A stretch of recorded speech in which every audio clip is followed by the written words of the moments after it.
بسم الله الرحمن الرحيم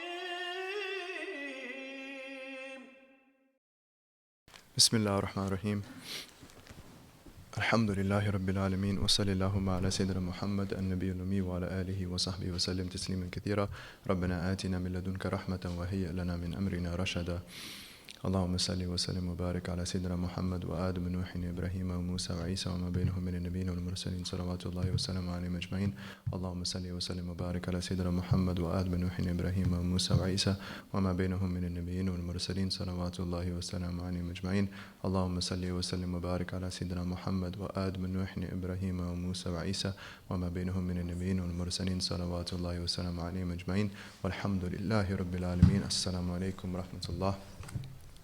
Alhamdulillah wa shukrillah. So we're continuing in our reading of the Qurrat al-Absar by Imam al-Lamti rahimahullah ta'ala.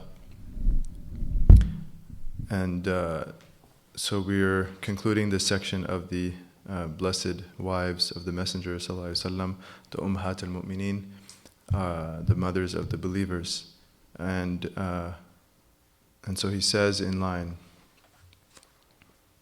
131 وعام السبع بعد فتح خيبر ميمونة نكحها معتمرا وبعد عوده بها كان البناء بسرف وكان ذاك مدفنا لها وكانت آخر النساء تزوجا له بلا امتراء عليه أزكى صلوات ربه والآل والأزواج ثم صحبه.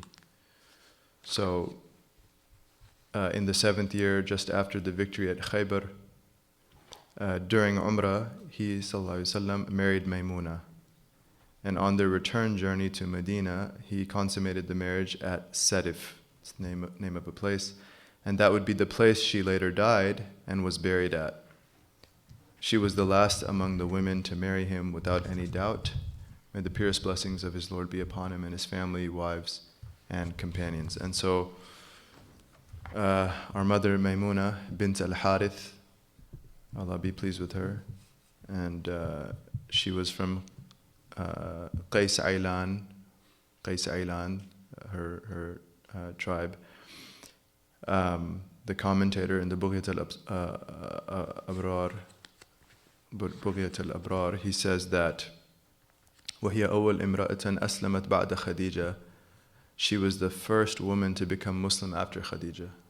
Our mother Maymuna was the first woman to become Muslim after Khadija. يقال إن اسمها كان برا فسماها النبي صلى الله عليه وسلم ميمونة. It's said that her name originally was Barra, and so the Prophet ﷺ changed her name to Maymuna. Okay, and Maymuna comes from Yuman, which is Baraka. Yuman is used by the Arabs for like a good omen or a good sign. The word Yameen in Arabic, the right side, is related to that. And Yemen is also related, the place, because if one is facing east, then that's called Mashriq, the place where the Ishraq happens, the illumination, the sun rises. And so if one is facing east, to the right is Yameen, the right. And so the Yemen was called Yemen. And then to the left, Shimal. So the north is Shamal, right? Shimal. And then the back is the Maghrib, Gharb. Gharb is strange, unknown, because it's behind you if you're facing. So if you're oriented to the east, then the directions, the names of directions that the Arabs used, it makes sense. So the Prophet ﷺ named her Maymuna, and there's a section in the text, inshallah, we'll do next semester, that the naming, the Prophet ﷺ, he did tasmiyah, he would even name his objects, and he would change names of individuals, and he would always change them to very positive meanings. And, the Arabs say that لِكُلِّ مُسَمَّى نَصِيبٌ مِّنْ إِسْمِهِ لِكُلِّ مُسَمَّى نَصِيبٌ مِّنْ إِسْمِهِ, that every named thing has a portion of its name. Every named thing will have a portion of its name. And so by giving good names, there's a tayamun or tabarruk of that, out of raja, out of hope in Allah subhanahu wa ta'ala. It's almost like a dua. Giving something or someone a positive name is like an implicit or effective dua to Allah to make that thing or that person's a reality. And so this is something very common in the seerah of changing names to names that either are negative or neutral to very positive names. And so the Prophet ﷺ, he was keen on doing that. And she had a unique human or barakah, our mother Maymuna. She had a very unique, because her mother's name was Hind bint Auf. Okay, Hind bint Auf. And Hind bint Auf, it was said about her, Akram ajuz fil ard asharan, Hind bint Auf. It was said about her that the most noble elderly woman on earth in terms of her in-laws was Hind bint Auf. And so the reason is that her daughters, Hind bint Auf's daughters, which included Maymuna, there was like 8 or 9 others, they were all married to different tribes and clans. That her son-in-laws, or the brothers-in-law of our mother Maymuna, they were all from various tribes and clans. And so she had a lot of family connection through the in-laws, ashar. And so the Prophet ﷺ, by marrying Maymuna, who had been widowed shortly before the marriage, in this 7th year, she had been married twice until her second husband died. She was elderly, in her 50s. By marrying her, there was a immediate incorporation of multiple clans and tribes into the prophetic ethos, that suddenly all these relationships were formed. And so socially, politically, it was a very positive thing. Okay, that all of these clans and tribes now were the in-laws of the Prophet ﷺ, and it facilitated them to enter into Islam. Okay, all these different, and then obviously from a metaphysical perspective, the prophetic blessing, goes out to all of them. The prophetic blessing, it permeates to all of them through that relationship. And an example is her nephew was Khalid ibn Walid, as a small example. Her nephew was Khalid ibn Walid, and so he becomes an in-law of the Prophet sallallahu alaihi wasallam. And so it opened the doors of many people becoming Muslim. And so he says that the marriage took place while the Prophet ﷺ was making Umrah. Okay, so nakahaha mu'tamiran. So he was doing the Umrah al-Qadiyya, the makeup Umrah. So a year after Hudaybiyah, they couldn't go at Hudaybiyah, so the next year they did the makeup Umrah for that, Umrah al-Qada. And this was in the Al-Qa'dah.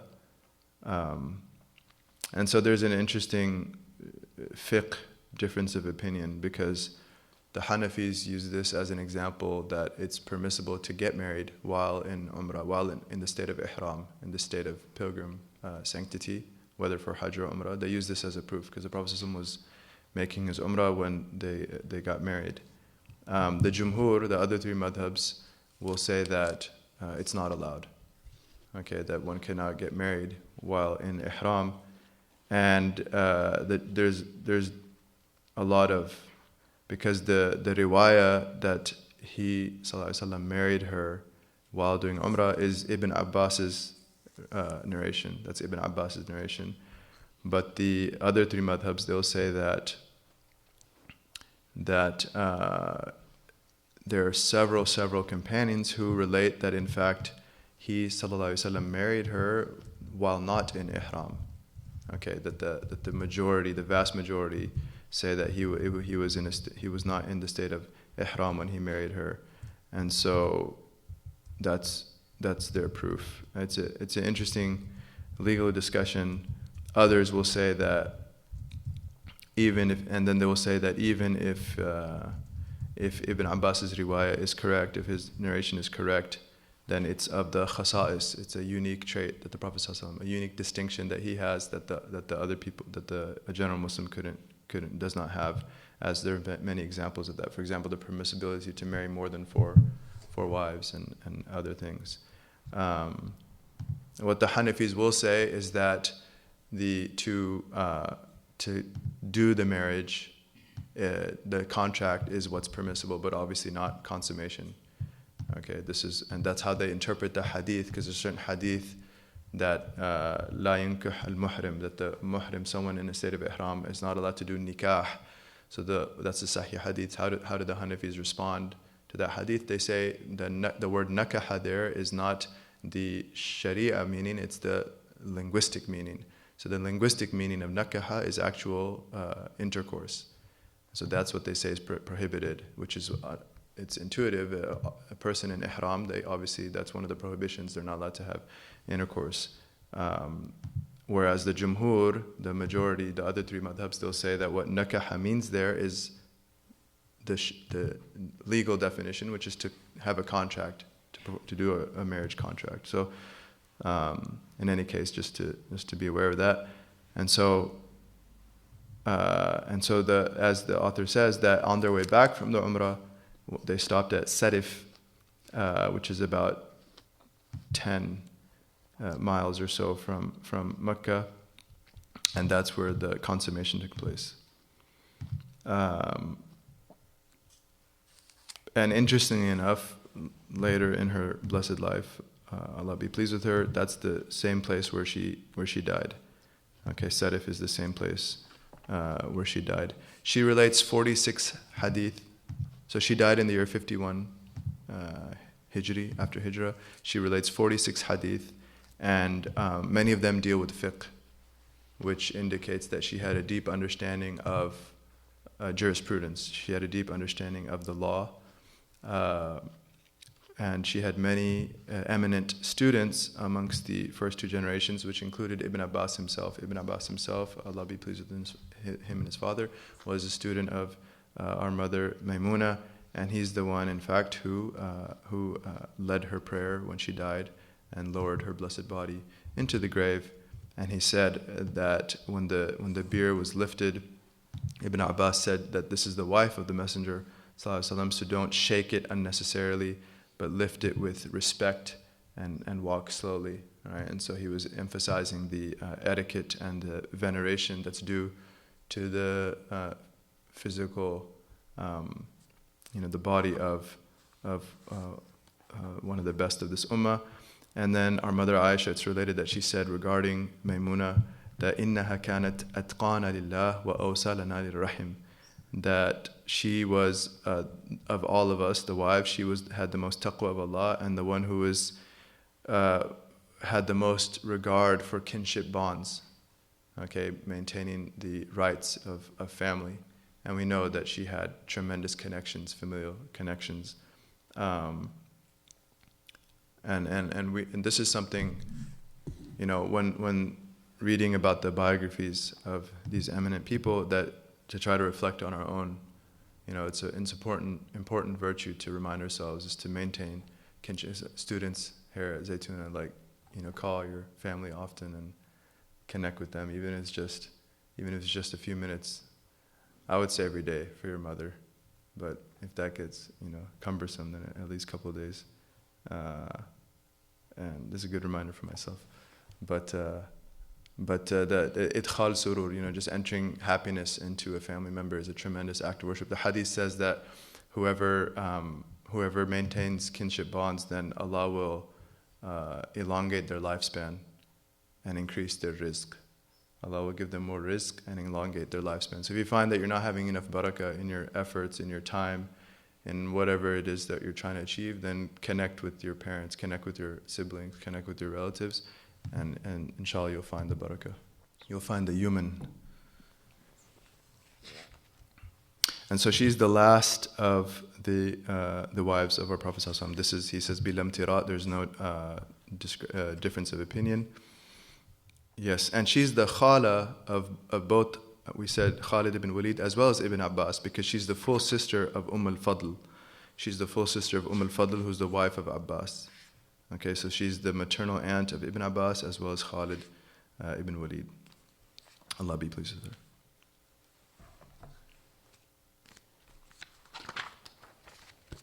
And so line 135, وعام 51 نزل بها الحمام عندما حان الأجل. In the year 51, death too descended upon her when her appointed time arrived for the taking of her soul. نعم. ومهر كل كان 500 من الدراهم سوى صفية ورملة فإنه تقدم بيان ما أصدق كلا منهما.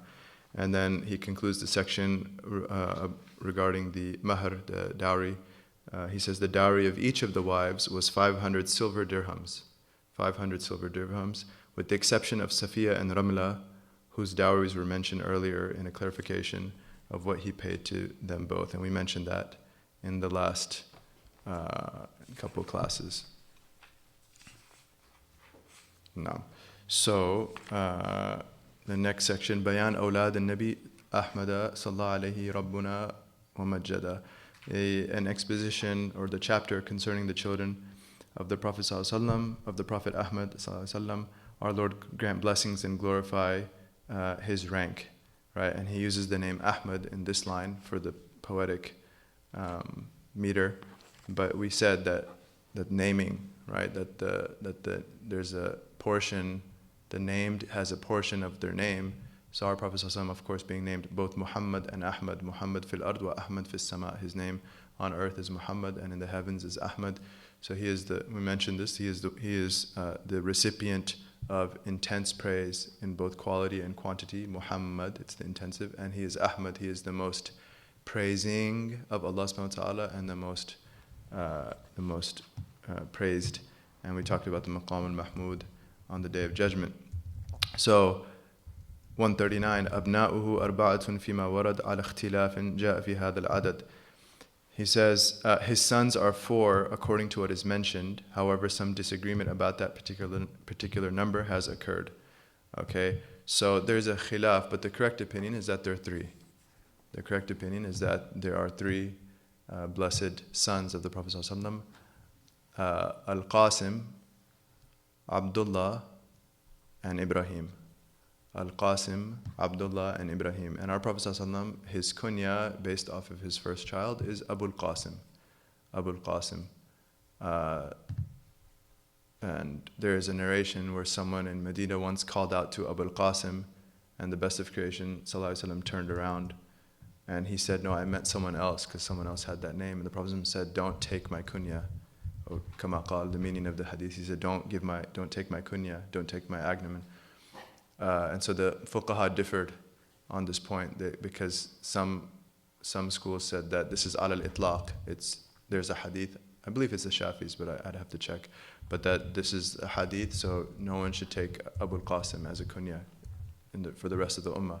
Whereas the majority said this was limited to the time of the Prophet ﷺ, whereas afterwards one can take that kunya. It's a valid name, and the eminent example is Imam Junayd al-Baghdadi. Imam Junayd al-Baghdadi, his kunya was Abul Qasim, rahimahullah. And there's many, many eminent people this ummah named after the Prophet ﷺ's time, after the seerah, that had the name agnomen Abul Qasim. So because they said the reason is because it's bad adab, su'al adab, that anyone should have that, and exactly like happened in that incident, that someone should call out to Abul Qasim referring to anyone else. Our Prophet ﷺ should not have to turn around for someone else being referred to. This is very bad adab to the best of creation. He's the center of our focus. So the focus of believers. So in any case, Qasim is the first son, alayhi salam, and then the second is Abdullah, who he had 2 laqabs. He had 2 nicknames. One is At-Tayyib and the other is At-Tahir. One is At-Tayyib and the other is At-Tahir. And again, look at the name. So Qasim, the distributor, right? And so the one who apportions out. And Abdullah, the slave of Allah, the servant of Allah. Okay, which is what Allah Himself subhanahu wa ta'ala refers to or names the Prophet ﷺ in the Quran, Abdihi or Abdullah, more than once, right? And so the servant of God. And then Ibrahim, that they say tayammunan, the same word we mentioned at the beginning, out of tabarruk, out of seeking the blessings of sharing the name of his great grandfather, Prophet Ibrahim a.s. So the Prophet was keen And we know, and according to the explanation of our masters in theology, that Ibrahim AS is the second best of creation. So after our Prophet ﷺ come the four Ulul Azm, and in the order is Ibrahim, Musa, Isa, and Nuh alayhi salam. So Ibrahim is very significant. The Quran refers to him as an entire ummah. In Ibrahim kana ummatan ila akhirih. So al-ayah. So the reason why there's a bit of discrepancy, some ulama thought that maybe there's four sons, is because of the confusion with the nicknames of Abdullah. That some riwayah would mention At-Tayyib, At-Tahir, Abdullah. So there is a bit of confusion, but the sound understanding based on looking at all those riwayat is that they refer to the same person. And so the second son, Abdullah, had two other names, At-Tayyib, At-Tahir. And those names are also very telling. At-Tayyib, the pure, the good. At-Tahir, the pure, the good. And At-Tayyib is actually used to refer to Allah in the hadith, as you know from the Arba'in and Imam Nawawi, that Inna Allaha tayyibun wa la yaqbal illa tayyiban. Allah subhanahu wa ta'ala himself is good and pure, and he does not accept other than good and pure. And so Tayyib is a very good and pure name. And the Prophet ﷺ, he says in a hadith that Inna Allahu al-Mu'ti wa innama ana Al-Qasim. Again, the name of his first son, when he was distributing the spoils after one of the battles, he says Allah is the one. While he's distributing, he says Inna Allahu al-Mu'ti. While he's giving it, he says Allah is the giver. Allah is the only one giving you right now. Wa innama ana Al-Qasim. I am only the distributor. Okay? Don't see it as coming from the sabab. Although in this case, it's the most glorious sabab of asbab. It's the best of creation. But he's reminding our theology that Allah is the mu'ti and the mani'. Anytime we're gifted something, Allah is giving us at that moment. And every time something is withheld, Allah is withholding at that moment. So he says that, but then he returns them to the world of asbab, that we still deal with the means. So he says, Innama ana Al-Qasim. And so the heart is focused theologically on true reality, al-haq, inna Allaha huwa al-mu'ti. But the limbs have to deal with the asbab, wa innama ana Al-Qasim. And so there's a deeper metaphysical meanings to that too, that our teachers have taught us. But this is something to reflect on. These names are really important. And so the author says, فَالْقَاسِمُ الَّذِي بِهِ قَدْ كُنِّيَ وَبَعْدُ عَبْدُ اللَّهِ أَيْضًا دُعِيَ بِالطَّيِّبِ الطَّاهِرِ فَاللَّفْظَانِ تَرَادَفَا وَقِيلَ بَلْ غَيْرَانِ وَرَابِّ الْبَنِينَ إِبْرَاهِيمُ عَلَيْهِمُ الرِّضْوَانُ وَالتَّسْلِيمُ. Now, his sons, they are Al-Qasim, line 140, they are Al-Qasim, who the Prophet ﷺ was called by in kunya, the agnomen, and then Abdullah, who was also called At-Tayyib, At-Tahir, both of which are one and the same, or some opine that they differ, and we said that the correct is that they're the same. The fourth among the sons is Ibrahim, upon them all contentment and salvation. Alaykum as-salam jami'an.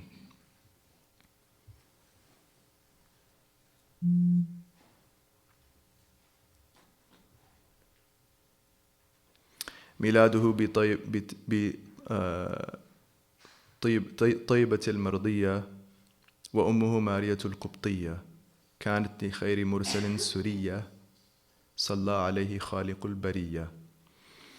So, as we know, all of the children of the Prophet ﷺ were from our mother Khadija, okay, the Khadija Bint Khuwaylid, Allah be pleased with her, except for Ibrahim. So Ibrahim was born in Medina, and his mother is Maryam Maryam the Coptic. And so he says that his birth was in Tayyibat al-Mardiya. Again, Medina also, name changes. After, it was used to be called Yathrib, which has a negative connotation of blame, difficulty. The name of Yathrib is transformed into Medina, the place of civilization. Tayyiba, the good, the pure place. Medina Munawwara, the illuminated city. So Tayyibat al-Mardiya, the goodly place upon which divine pleasure descends, and it's transformed into a haram after the migration of the Prophet ﷺ. Ibrahim radiallahu ta'ala, he was born in Dhul Hijjah in the 8th year. Dhul Hijjah in the 8th year. He lived for about a year and a half. And his mother was Maryam the Coptic. And Maryam the Coptic, she was gifted to the Prophet ﷺ by Al-Muqawqis.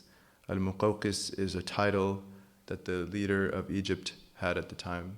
Okay, so the Muqawqis at the time, like the Najashi, the Negus is whoever leads Abyssinia. Someone needs to wake up. The Fir'aun is whoever leads. And so Muqawqis, he's the leader, the Coptic leader of Misr.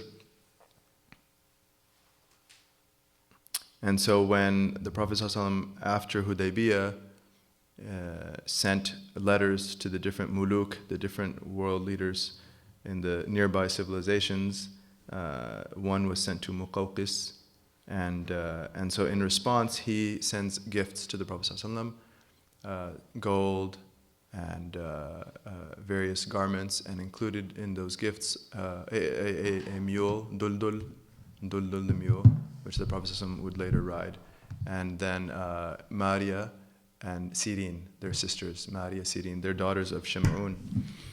So the Prophet ﷺ, he kept Maria al-Qibtiyya for himself, and then gifted Sirin to Hassan ibn Thabit, his poet, Hassan ibn Thabit, Allah be pleased with him.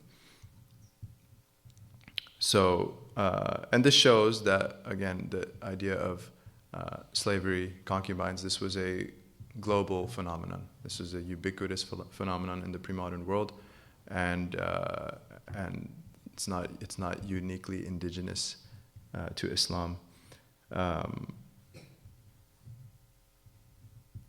The person who was sent with the letter to Muqawqis is Hatib Ibn Abi Balta'a. Hatib Ibn Abi Balta'a. Allah be pleased with him. He was a Badri. He had fought at Badr. And so it's an interesting story. He went and he couldn't get in to the palace to meet the Muqawqis. So he gets on a boat and he goes in the water to where he could see, and he holds up the letter, and Muqawqis lets him in. They have an interesting conversation, and Muqawqis deeply thought about it. But I believe the dominant opinion is that he did not, in the end, he did not accept Islam. But Hatib, he was very intelligent, and he was very, he was crafty the way he was able to get in, even though the doors weren't opening. So he figured out a way. Allah be pleased with him. And he's the same one who, in the year of Fath Makkah, that in the 8th year, that he, if you recall the story, that he was not actually from Quraysh. He was an ally of Quraysh. So his family, his wife and children who were still in Mecca, they did not have any political support. And so when the Prophet ﷺ, when the armistice was broken, Hudaybiyah was broken by Quraysh, the fighting that of the allied tribes, that the Prophet ﷺ, he wanted to keep it secret. He did not want to reveal what they were intending to do. But Hatib, it was a weak point in his life, and he sent a letter to the Quraysh to let them know that the Muslims are coming. And he sent it with this woman who was on her way, and the Prophet ﷺ, he receives wahi telling him of that, and so he sends Sayyidina Ali and Zubair and I believe Miqdad to go get the letter back. And they go, they find, the Prophet ﷺ tells them where the woman will be, and they go, they find the woman, they confront her, they say, hand over the letter, and she says, I don't know what you're talking about. And they say, hand it over or we'll strip you down searching for it. And so she realizes, and so she takes it out of her hair. And then in the letter it says from Hatib Ibn Abi Balta'a to the Quraysh that the Muslims are coming. So the Prophet ﷺ, he does not judge him based on that. He calls him forward and allows him to speak his perspective, which is very powerful, that the qadi, the judge, he's not allowed to give a ruling without hearing from the one who apparently guilty, right? The evidence is. And so the Hatib, Allah be pleased with him, he says that, Ya Rasulullah, I did not do this out of ridda, I did not leave Islam, I did not mean to be treacherous, but my situation is that my family, they have no protection in Mecca, and all the other muhajirin, their families are aligned to some clan or tribe in the Qurayshi system, and so they would be protected, and so I feared that they would be harmed, and so I did this just to gain a little bit of position with them, so to protect my family. And the Prophet says he's being truthful. He tells the Sahabi he's being truthful. And so Sayyidina Umar says, can I take care of him? Like, he's a hypocrite, obviously, I'll just do what I need to do. And the Prophet says, Ya Umar, he says, how do you not know that when Allah gazed upon the people of Badr, he says, اعملوا ما شئتم فإنكم مغفور لكم أو كما قال. He says, do whatever you will because you are all forgiven. Now, how do you not know that all the Badris are forgiven no matter what they do in the future? And this is very, very profound. And the Prophet, we know that the Ahl Badr, they are right after the Ashar Mubashirin in rank, right? The 313 eminent. And so the Prophet forgave him, overlooked it, did not take him to account because he understood his situation. So that's Hatib Ibn Abi Balta'a, Allah be pleased with him. And so he says, وَكُلُّهُمْ قَبْلَ الْبُلُوغِ مَاتُوا حَيَاتُهُ كَمَا رَوَى الثِّقَاتُ. That all the sons, the three sons, they all died before adulthood in the life of the Prophet ﷺ, as is related by the trustworthy authorities of transmission. With Ibrahim in particular, that the Prophet ﷺ loved him tremendously, and when he got ill, it was very difficult, and the Prophet ﷺ actually held the baby in his blessed arms, and the baby was shaking like in convulsions or something, and the Prophet ﷺ was literally holding, and then he died. Ibrahim died in the arms of the best of creation, and the Prophet ﷺ started weeping. Tears started coming, and Abdurrahman ibn Auf was there, and he was confused, because the Prophet ﷺ is the epitome of tawakkul. He is the the master of reliance on Allah and realizing that everything is decreed, and so it confused him. And the Prophet ﷺ said, "Innaha la rahma," or kama qal. He says, "This is but divine mercy. It's not an objection. It's not a confusion. It's not a theological crisis or anything. This is merely mercy, which is what the Prophet was essentially, sallallahu alaihi wasallam." And so Maryam the Coptic RAA, Allah be pleased with her, that she became Muslim. She was Muslim.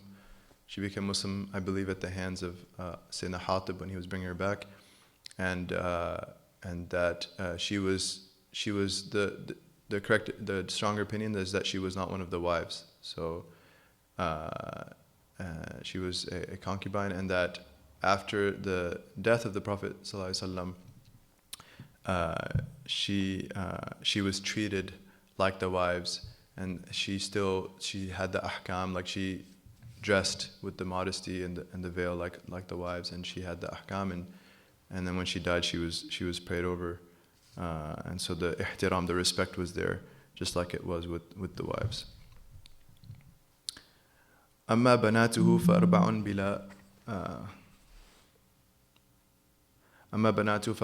بلا خلف وفي الكبرى خلاف نقلا. As for his daughters, sallallahu alaihi wasallam, they are also 4 in number. So we know that sons are actually 3. Without dissent, though concerning who is eldest, some difference was mentioned. أصحه زينب ثم اختلفوا فيها وفي القاسم فيما وصفوا. The soundest opinion states Zainab is the eldest. So Zainab is the eldest of the daughters. Okay? But they differed about her age in relation to Al-Qasim in their details. فَقَالَ قَوْمٌ هِيَ مِنْهُ أَكْبَرُ وَقَالَ قَوْمٌ آخَرُونَ أَصْغَرُ. One group said she is older than him, and another said that she is younger. There's not really a khilaf that Zainab is the oldest. So although the author, he words the text as if it's a khilaf, it's really a shadh opinion. It's a very like a aberrant sort of tiny fraction opinion that any of the other daughters was older. Zainab was in fact the oldest of the daughters. As for between her and Al-Qasim, there was a difference of opinion, but the correct opinion is what he ends with, that she was younger, that Qasim was oldest, and then Zainab. Okay, that's the most sound opinion. And then the other three daughters, he says that وَرُتُبُ الثَّلَاثِ فِي الْمِيلَادِ رُؤْفٌ وَأَسْلَمْنَ بِلَا عِنَادِ. The birth order of the other three daughters is رُؤْفٌ, Ra, Hamza, Fa. So you think of that root has to do with Ra'uf, which is like to be kind and gentle. That's how you can remember. So Ruqayyah, Ra, Ruqayyah, Hamza, Kulthum, and then Fa, Fatimah Al-Zahra, Allah be pleased with them all. وَأَسْلَمْنَا بِلَا عِنَادٍ. And there was no hesitation. They all became Muslim without any hesitation. And all the daughters made hijrah. Okay, there's no difference of opinion on that as well. They all became Muslim, they all made the hijrah.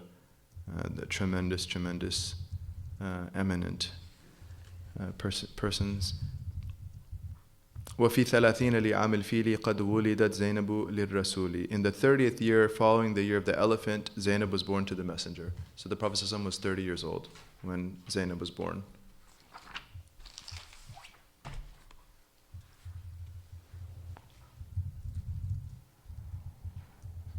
So this is 10 years before prophecy begins. 10 years before prophecy begins. وابن الربيع أنكحت فلما أرسل خير مرسل ألم به قريش في فراق زينب فلم يجبهم للفراق بل أبى فأسلمت وهاجرا من بعدها فردها خير الوراء إليه بالعقد الذي قد سبق على الأصح لا بثان لحقا. نعم. And she was married to Ibn al-Rabi'. Okay. So Al-As Ibn Al-Rabi'. Al-As Ibn Al-Rabi' that's the husband of Zainab, the daughter of the Prophet ﷺ. He is the cousin of Zainab. Okay, he's the cousin of Zainab because his mother is Halat bint Khuwaylid.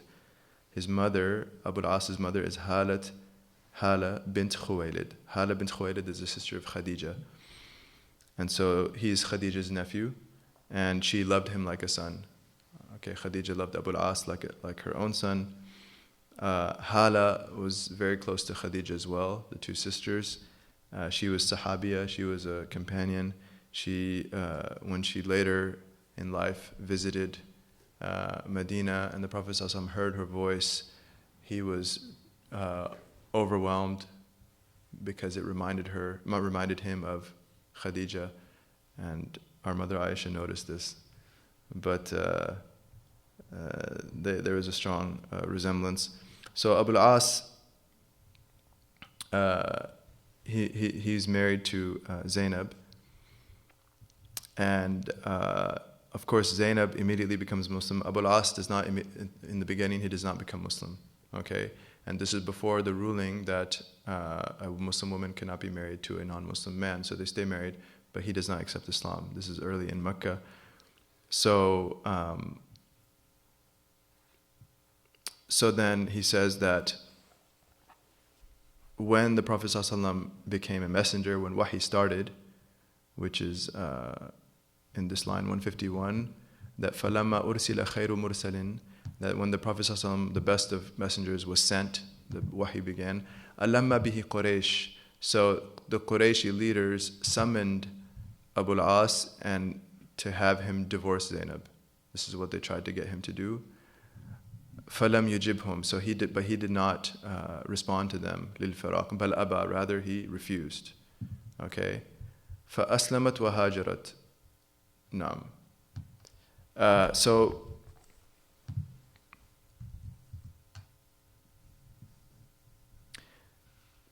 So when she became Muslim, okay, Zainab, and she makes the hijrah before Al-As.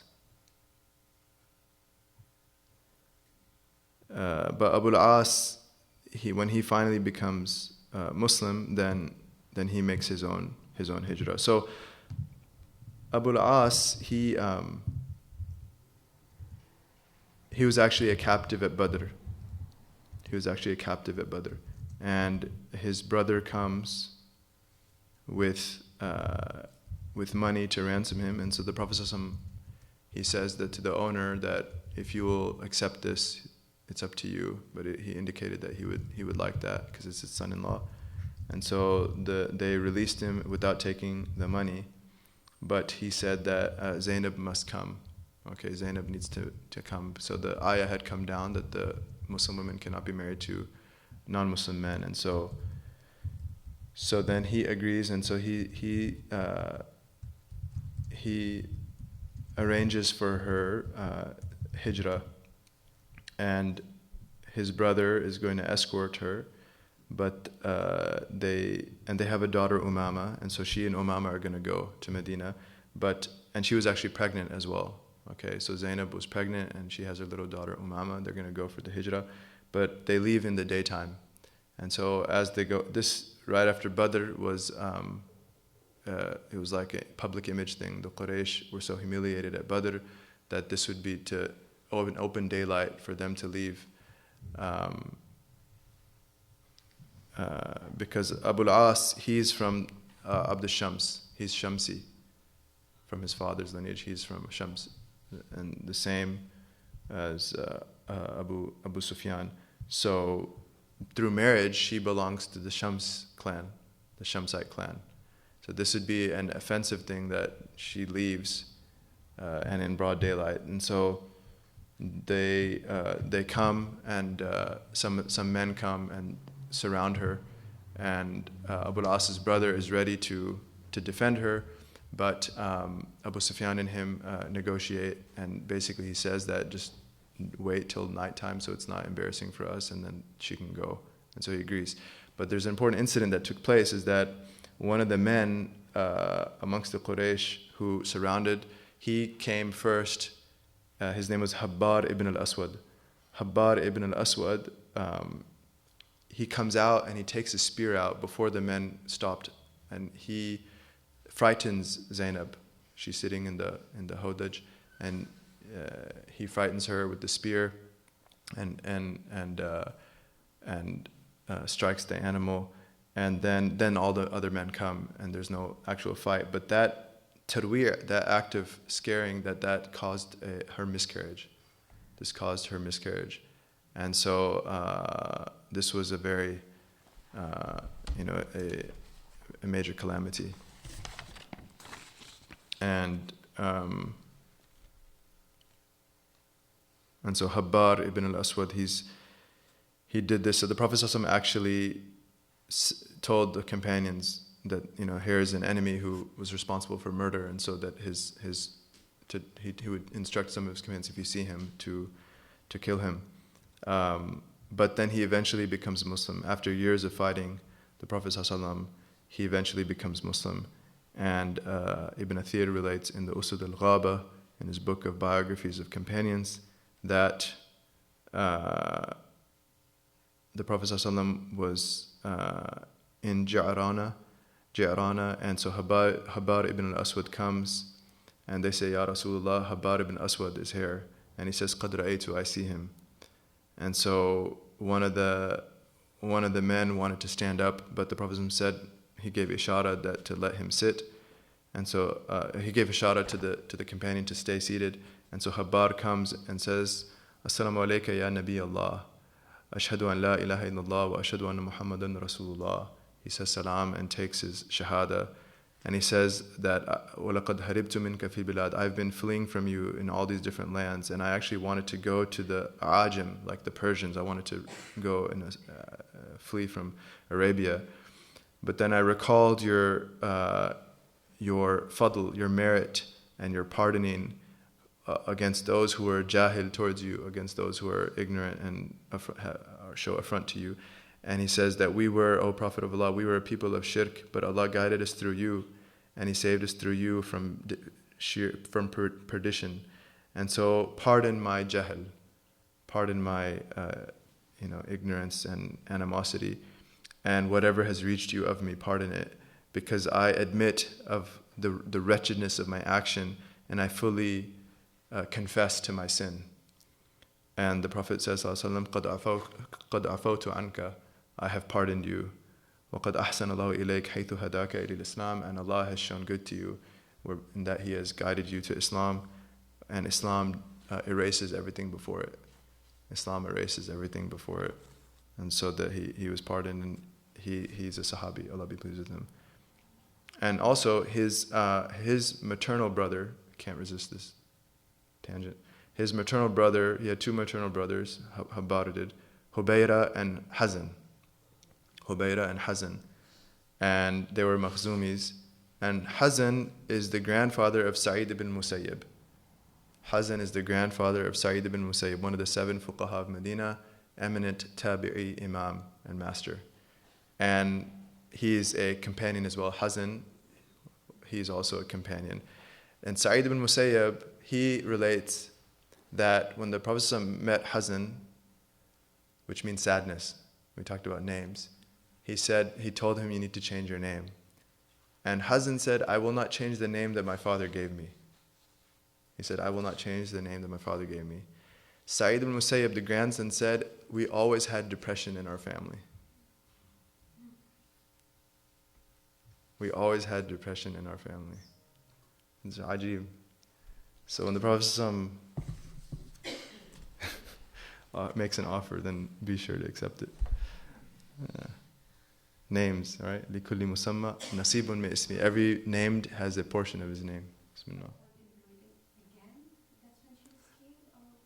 No, that was her emigration. That was her emigration. So it was right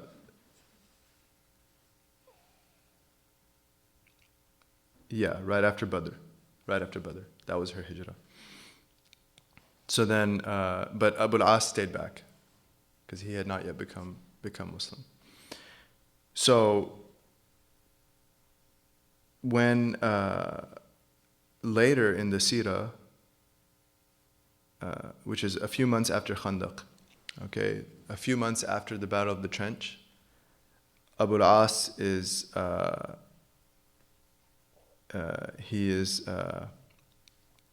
some say he was actually captured, others say that his goods were captured. Okay, there's a discrepancy whether he was captured or his goods were captured, but he was doing trade for many Qurayshis, and that caravan was taken by the Muslims. Okay, whether he was taken as well, we're not sure, but the goods were taken. And so he's in Medina. Zainab she announces protection. She announces that I've given protection to Al-As.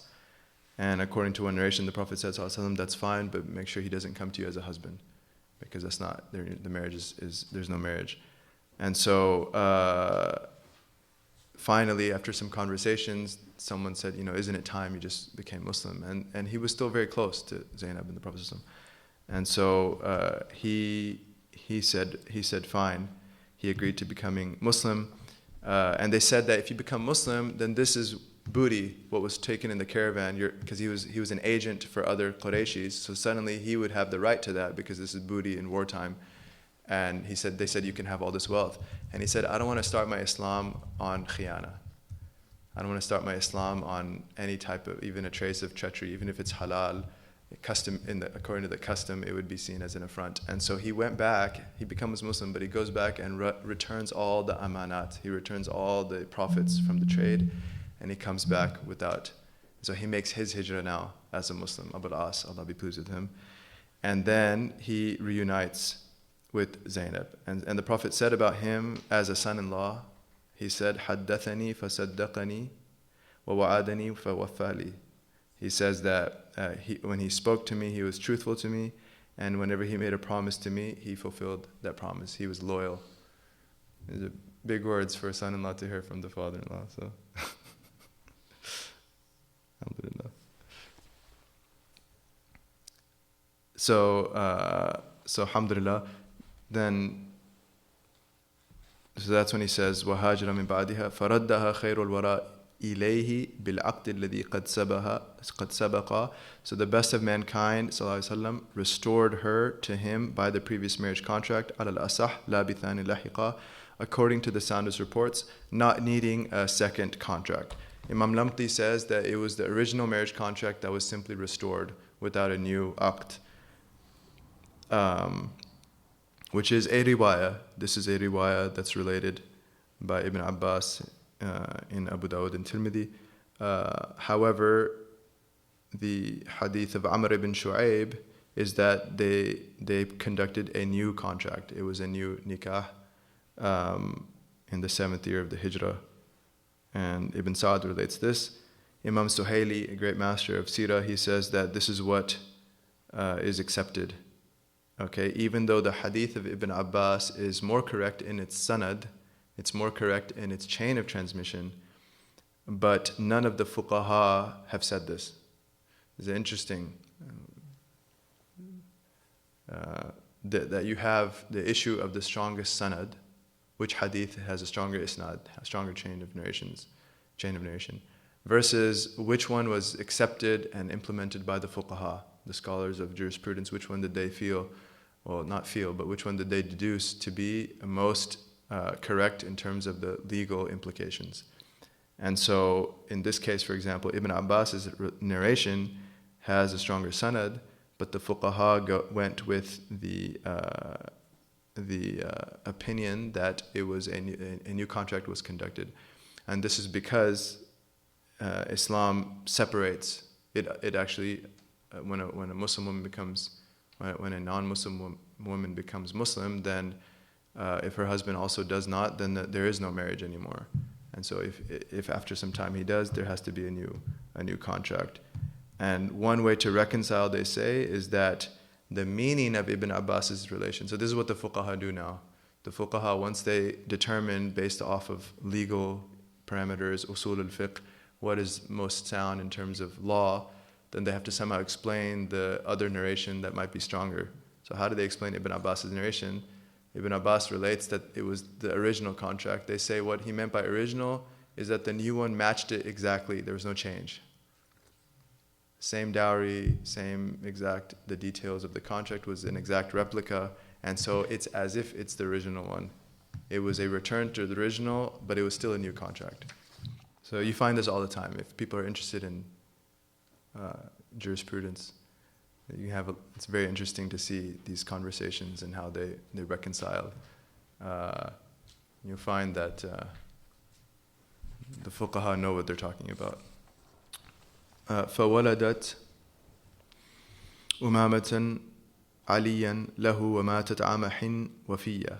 And she bore her husband Umama and Ali. These are the two children they had, Umama and Ali, and she died the 8th year of the Hijrah. So Umama, this is the granddaughter of the Prophet ﷺ, and according to the hadith, that in Fajr prayer, the Prophet ﷺ carried her on his blessed shoulder, and when he would make ruku', he put her down, and when he would come back up from sajda, he would put her back up. When Fatimah Al-Zahra, the 4th daughter, when she died, she gave a wasiyah, she asked Sayyidina Ali to marry Umama.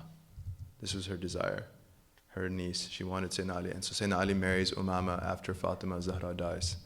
And this is because that she felt she would be best in taking care of their kids, and she would be a good wife for Sayyidina Ali. So that's Umama, Allah be pleased with her. And Ali is the other child of Al-As and Zainab, and he dies at a young age. According to one narration, the Prophet ﷺ had him riding with him on his camel in the conquest of Mecca. Ali, the son of Al-As and Zainab. And so she dies the 8th year of the Hijrah. Zainab dies the 8th year of the Hijrah. And then Ruqayyah, the next daughter Ruqayyah, and so he says that وَأَنْكَحَتْ رُقَيَّةٌ عُتَيْبَةٌ وَأُمُّ كُلْثُومٍ أَخَاهُ عُتْبَةٌ. And Ruqayyah was married to Utayba and Kulthum to his brother Utbah. So the commentator says that this is actually switched. Okay, these are two of Abu Lahab's sons, Utbah and Utayba. Utbah is older, and so it's most likely, according to Zurqani and others, that Utbah was married to Ruqayyah, and Utayba, the younger one, which is a diminutive of Utbah, and the root meaning has to do with blame. And his third son was Mu'attib, from the same root, Abu Lahab's children. So, that's, subhanAllah. Right? That Utayba was married to Kulthum, of course, before Islam. So then, نعم فطلقاهما معا إذ نزلا تبت فتبا لهما إذ فعلا. So they divorced both of them at the same time. Utbah and Utayba simultaneously divorced Ruqayyah Kulthum when the Surah Abu Lahab was revealed. And Imam Lamti, he ends the line, he says, may they perish and what a loss they incurred for what they did, the two sons, okay, Utbah and Utayba. However, the commentator, he says that in fact, first of all, there was no consummation of their marriages. Okay, so they were like betrothed to them, or perhaps the contract were done, but there was no consummation of the marriages. Second point is that so Utayba, he's the one who, he was a big enemy of the Prophet ﷺ, and the Prophet ﷺ indicated to him that he would die a bad death, and so he was very scared, and so he traveled with several people, and the way they would camp out is that they would put all their luggage on the outside, and then the people would all sleep, and then he would put luggage and on top of the luggage in the center sleep. So he was elevated and surrounded by people and luggage because he was scared. What the Prophet told him, he was a big enemy of Islam, Utayba. And one night, despite that seeming ostensible protection, a lion comes in the desert, jumps over everyone, doesn't touch anyone, goes straight to Utayba and kills him. This is how Utayba dies. Okay, iftiras al-asad. And this was a dua the Prophet made, sallallahu alaihi wasallam. So that was the one, the original husband of Kulthum, and again there was no, it was just a contractual marriage. Now Utbah, the elder one who was married to Ruqayyah, he actually does become Muslim. Utbah, the older son, becomes Muslim, as does the third son Mu'attib. Utbah and Mu'attib, they both do become Muslim, as opposed to Utayba, who dies that bad death. Why? Because the Prophet ﷺ asked his Lord to gift the two of them to him. The Prophet ﷺ asked his Lord to give a gift of Utbah and Mu'attib to him, and Allah responded and gave the gift. And so this is related by Ibn Sa'd in his Tabaqat. And so Utbah is in fact a Muslim, as well as Mu'attib radiyallahu anhuma. And so the commentator says this is inappropriate that the author ended, he said, Tabban lahuma, perish the two of them, the two husbands, because one of them is Muslim. And so this, perhaps he wasn't, might have been some confusion or discrepancy on the outcomes of each of these individuals. But obviously we don't make dua against any Muslim, no matter how bad they might have been before. So line 158, ثم تزوج ابن عفان الرضا رقية أتت بنجل فقضى وهو ابن 6 ثم بعد موت الأم في سنة 2 بغير وهم. Then Ibn Affan, the well-pleasing, married Ruqayyah, who bore a son, who then died in the 6th year after the death of his mother, in the 2nd year after the hijrah, without any ambiguity. So Uthman ibn Affan, Allah be pleased with him, the third best of this ummah, as is he's of the Ashar Mubashirin, and the first four are in the order of the Khilafah in their virtues and ranks, that he marries Ruqayyah. And they were both incredibly beautiful, incredibly noble, very, very special. There's a narration that the Prophet once sent someone a task to go to them, and he was very delayed in that task. And when he came back, the Prophet asked what happened. He said, I got delayed. And the Prophet said, you were marveling at their beauty, weren't you? Like they were very, this is in Mecca early. Allahu A'lam about that narration, but it's mentioned. So both Sayyidina Uthman and Ruqayyah, they both make the hijratain. They make hijrah to Abyssinia, and they make hijrah to Medina. So they have tremendous virtue. And in Abyssinia, they have a child whose name is Abdullah. And so Sayyidina Uthman is called Abu Abdullah. That's one of his kunyas. but he died, the baby died when he was 6 years old, okay, in the 4th year after the Hijrah, right after the death of the mother Ruqayyah.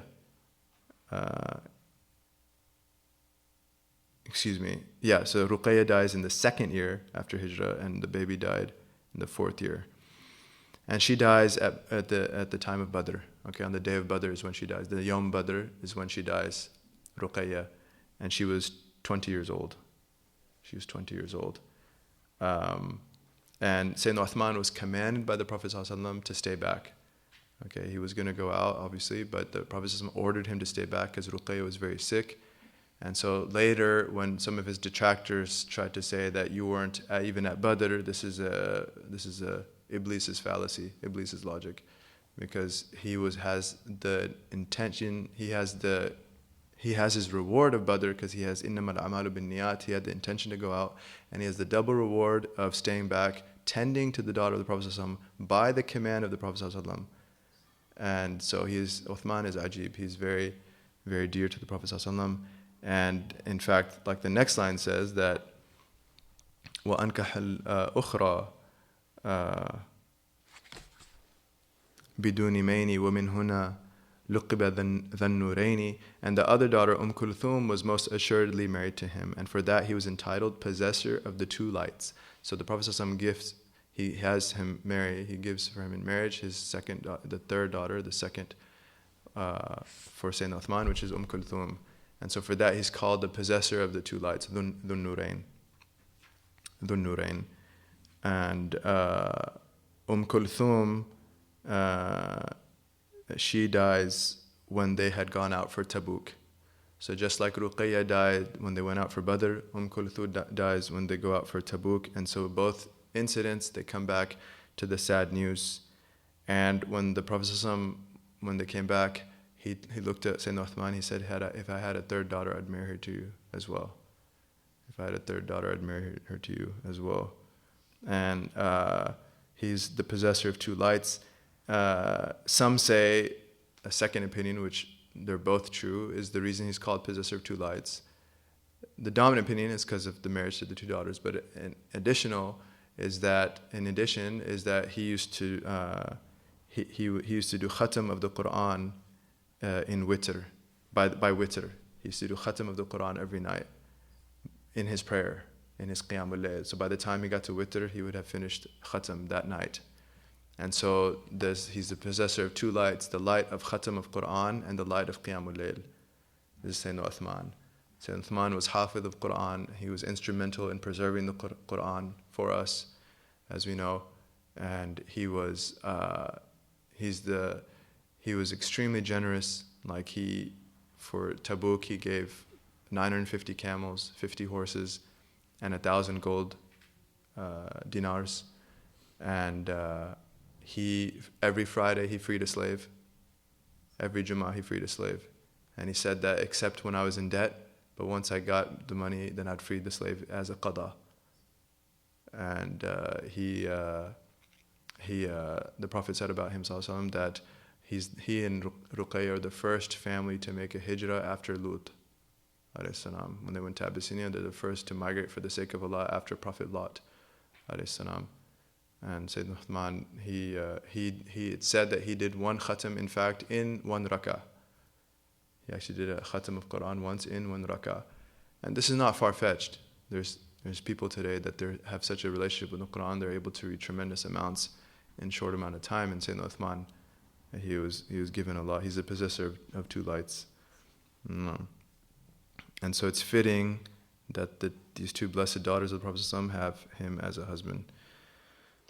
وَلَمْ تَلِدْ لَهُ وَعَامَ تِسْعٍ تُوَفِّيَتْ كَمَا أَتَى فِي السَّمْعِ. She bore no children for him, Kulthum, and in the 9th year she passed away, as tradition cites. وَبِنْتُ خَيْرِ الْمُرْسَلِينَ الصُّغْرَى أَسْمَى نِسَاءِ الْعَالِمِينَ قَدْرًا. And so the 4th, he says, the 4th daughter, and the youngest daughter of the best of all the messengers, ﷺ, is the most exalted in rank among the women of this world. Fatimah Al-Zahra al-Batul.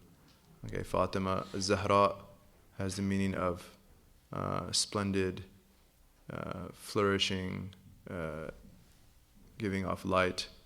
And Batul is to be dissevered or cut, because she was cut from this dunya. She had no connection to this dunya. Her connection was only to Allah subhanahu wa ta'ala. She's al-Batul. Allah be pleased with her. And she's the best of the women of this world.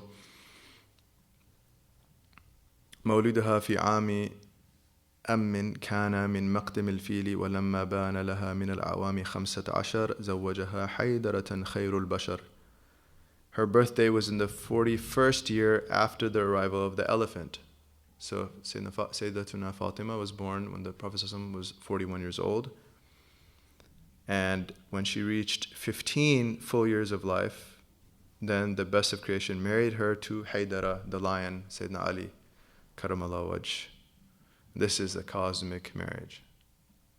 Okay, this is a cosmic marriage. So all of Ahlul Bayt go back to these two. Sayyidina Ali, of course, and we'll discuss it more in the Ashra Mubashirin section, but he's of course the first child to become Muslim at the age of 10. He's raised in the household of the Prophet ﷺ. He's the first to pray behind the Prophet ﷺ.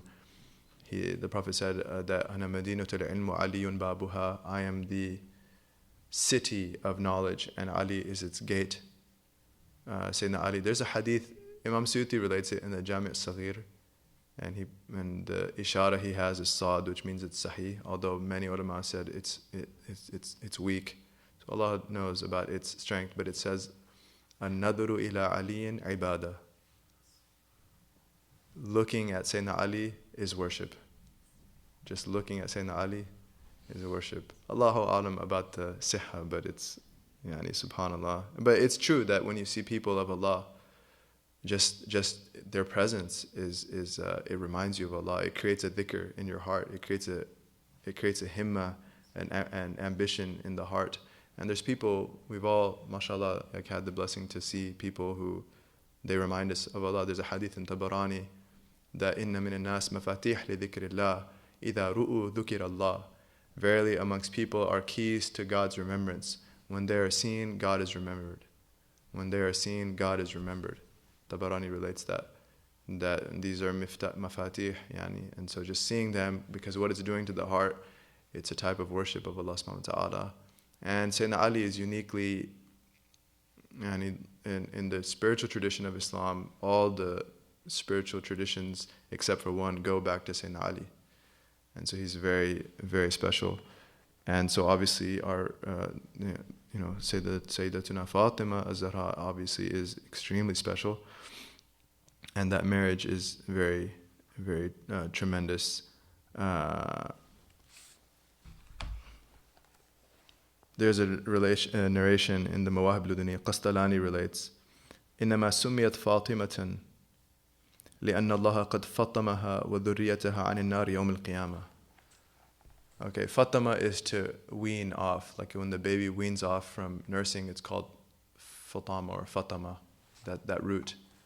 And so there's a narration, Qastalani relates in the Mawahib Al-Luduniya, that the only reason, and it's ascribed back to the Prophet ﷺ, Allahu A'lam, the only reason that she was called Fatima is because Allah weaned her off as well as her offspring from the fire on Yawm al-Qiyamah.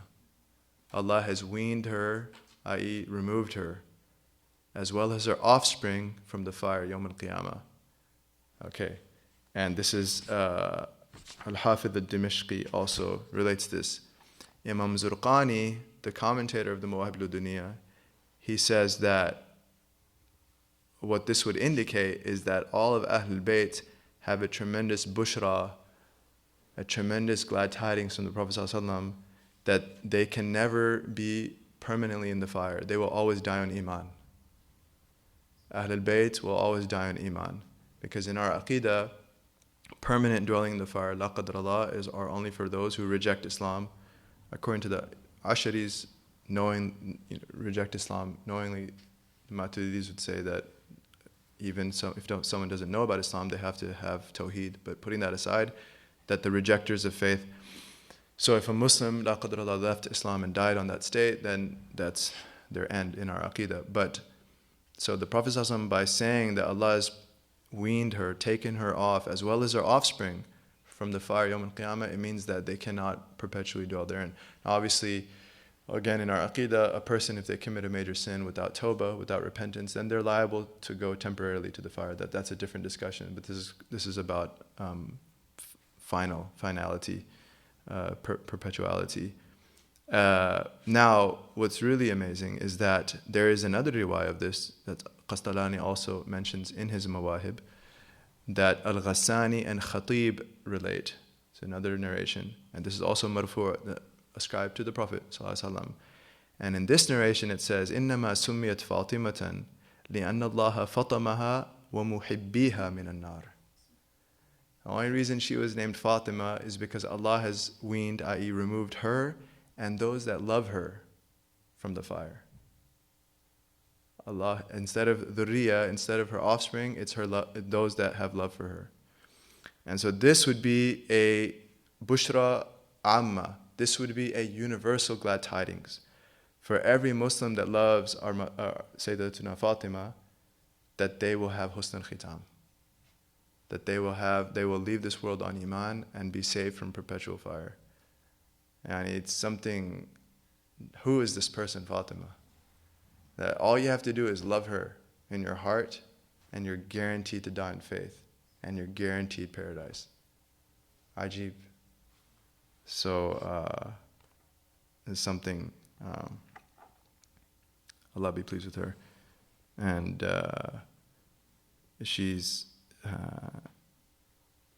They say she was called Batul, which batala is to cut, because she, like we said, she was cut off from this dunya. She had no attachment to this world. She was attached to Allah and His Messenger ﷺ.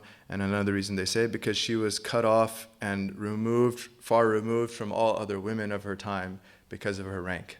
Her rank was cut off, not attached, i.e. not connected, not in the same. It was different and above, and of the rank of all women of her time in terms of fadl, rank, deen, religion, etc. And so she's the highest rank. And the narration, Ibn Abdul Barr and others relate that the Prophet said to Fatima, أَمَا تَرْضِينَ أَنَّكِ سَيِّدَةُ نِسَاءِ الْعَالَمِينَ, that are you not pleased that you are the Sayyida, the master, the female master of all women of the world, of all women of all realms of existence. She said, Ya abati fa'ayna Maryam. Oh my father, what about Maryam? He said, Sallallahu tilka sayyidatu nisa alamiha. She is the master, female master of the women of her realm, of her alam. And alam is an interesting word because alam, it means world, universe, or realm of existence, but it's used by the Arabs for generation. Because if you think about it, every generation is a new world. It's a new realm of existence. There's new characters and new stories and new events. And so that each alam, and Allah is Rabbul Alameen, one of the meanings is that He's the master and maintainer and caretaker and creator of every generation of existence of human beings. That many, Az-Zarkashi and Suyuti and others said that Fatima is in fact better than Maryam. And Muhammad bin Nis, he said, one of the Alamuddin al-Iraqi said that Fatima and her brother Ibrahim are better than the Khulafa al-Arba'. There's an opinion that Fatima and Ibrahim, the baby that died, that they're better than the 4 Khulafa. Now in Sunni tradition, you study Aqidah, that we say that the Khulafa are the best in companions. So how do we reconcile? Because Imam Malik was once asked about this point, Fatima and Ibrahim compared to the 4 Khulafa, that who is better, and he says, لا أفضل على بضعة من النبي صلى الله عليه وسلم أحدا لا أفضل على بضعة من النبي صلى الله عليه وسلم أحدا. I will not give preference to the physical portion of the Prophet صلى الله عليه وسلم to anyone. I will not give preference to anyone over a physical portion of the Prophet صلى الله عليه وسلم. And the hadith says that Fatima bid'atun minni. He said to her, you are a part of me, literally a part of me.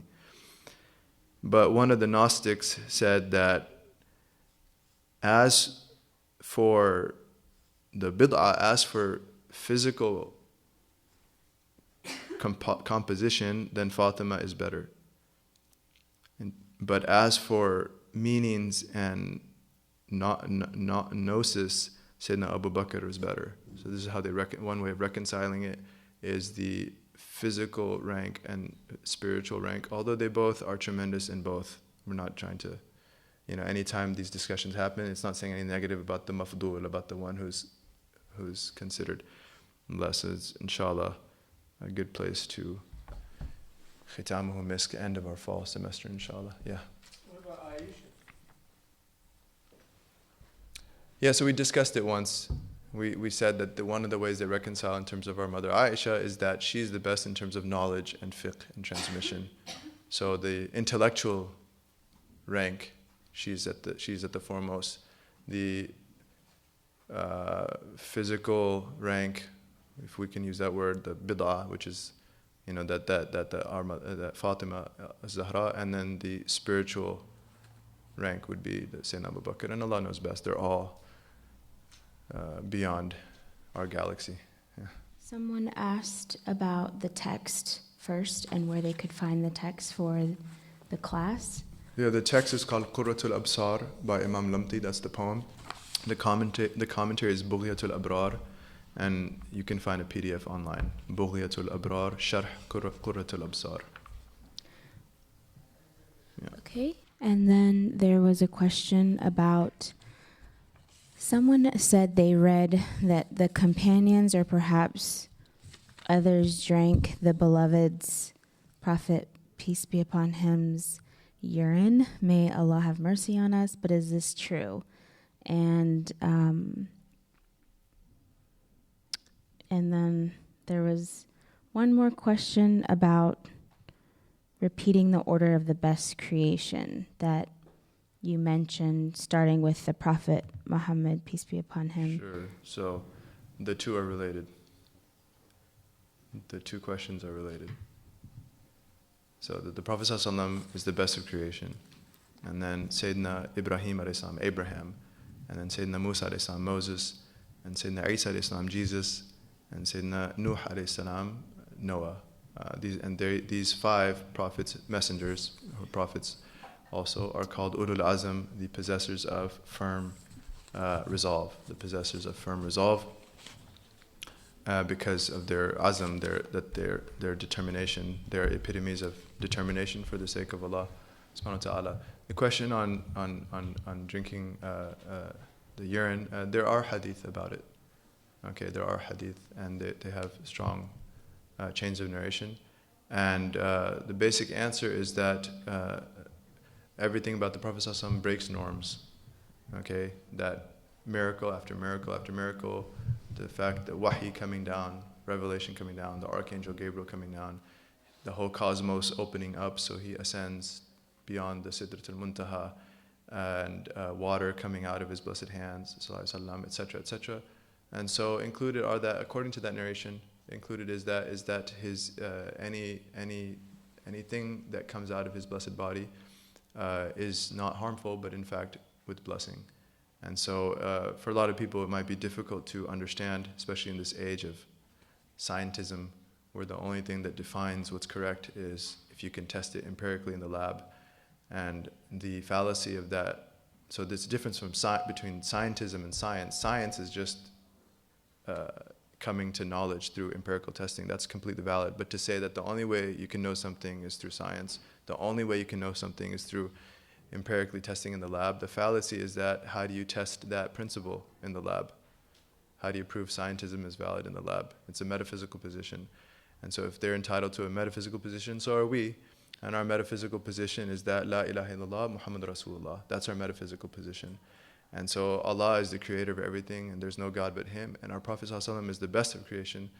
And so if Allah makes the Prophet ﷺ unique in every facet, including even the things that emit from His blessed body, ﷺ, and creates in those, rather than harm, Allah creates. If Allah tells the fire to be cool and peaceful for Abraham, then Allah Ta'ala, the same Lord of every molecule of existence, can tell the excretions of the Prophet ﷺ to be of benefit and blessing. And so it shouldn't be a type of crisis or difficulty for someone to understand, because it's just a matter of a miracle.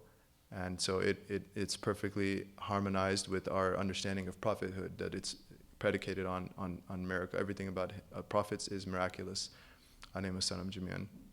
But at the same time, it's not necessarily something to publicize in our current milieu, because most people it's just difficult for them to understand. But hope that helps. No.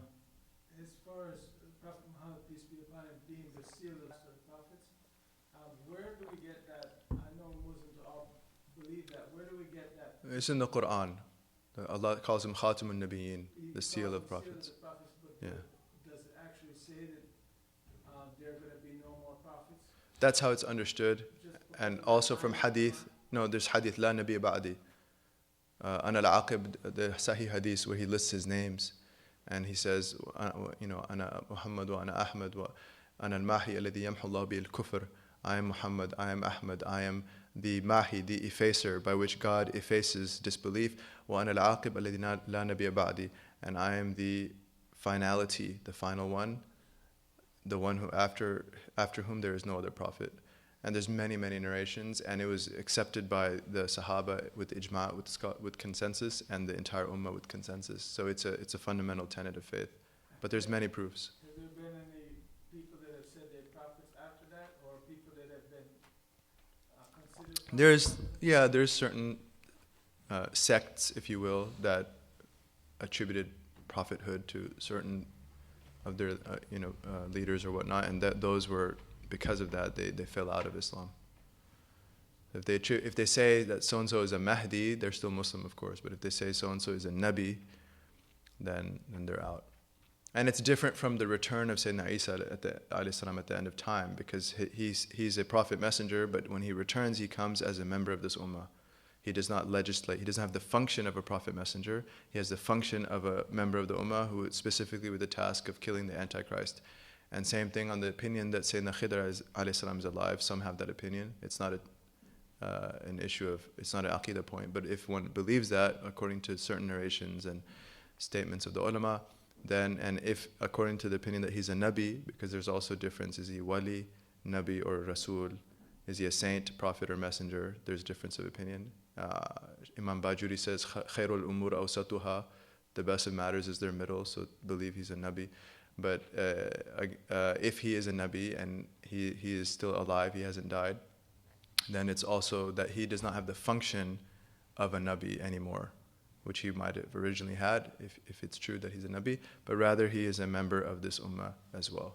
So that there can be no prophet after our Prophet ﷺ with the function of a prophet. Naam. Sallallahu Alaihi Wasallam. Absolutely. So the fact that the Prophet ﷺ did not have any children with any of the other wives, it shows the rank of our mother Khadija. It shows the rank of our mother Khadija. It's an indication for us to appreciate how special she was. Yeah, so the ayah that says, you are not the father of any men amongst you, that Muhammad is not the father of any of men amongst you, is because of the issue of adoption and Sayyidina Zayd ibn Al-Haarith, that he was called Zayd ibn Muhammed, and Allah abrogated that, so to show that that's part of the wisdom. But that they say, and we mentioned this in one of the classes, because Allah Ta'ala also says, wa azwajuhu ummahatuhum, is that the wives of the messenger are their mothers, the mothers of the believers. That's in the Quran. The wives are the mothers of the believers. So that's a spiritual motherhood. And so in that sense, we don't use the term fatherhood for the Prophet ﷺ, even a spiritual fatherhood. But what they'll say is that if his wives are spiritual mothers, then he is spiritually higher than a father. He ﷺ is spiritually not just a father, but higher than a father. That his rights over us surpass the father's right over the child. The rights of the Prophet over us ﷺ surpass the rights of a father over a child. And it's a good point, our time is up, but just to remind ourselves, is that al-ulama warathatul anbiya, that the scholars, realized scholars of this tradition, are the heirs of the prophets. And so if you read books like Ta'alim al-Muta'allim, educating the student of the adab, the etiquettes of study. They really emphasize the relationship one has with their teacher in religion, because that's a representative of the Prophet ﷺ. So the rights that we have to the Prophet ﷺ extend down to the heirs, because that's what an heir is. An heir is inheritor. They're inheriting something, not of the. He said that the prophets don't bequeath gold and silver; they bequeath knowledge, and whoever takes it has taken a great portion. And in the many hadith that the whales in the sea ask forgiveness for the ulama, and the ants in the burrows, and all of creation is they when the Adam dies, they cry, and the angels lower their wings for the student, not even the scholar, just the student. The angels, they say that a student who's walking, they'll say that if one made an oath that the feet never touch the ground, that they didn't break the oath because they're on the wings of angels. Some of them mention that. And so the ulama that our respect to the scholars of this tradition should be reflecting our respect to the Prophet himself, ﷺ, the one that they are representing, and the one that they are conveying from. And that Sayyidina Ali will end on this note that he says that Ana abdu man allamani harfan. He says, I am the owned slave of someone who teaches me one letter. Someone who teaches me a single harf, I am his slave. In sha'a ba'ani, wa in sha'a malakani, wa in sha'a a'taqani, aw kama qala. He says, if he wants, he can sell me. If he wants, he can keep me. And if he wants, he can free me. There's one harf.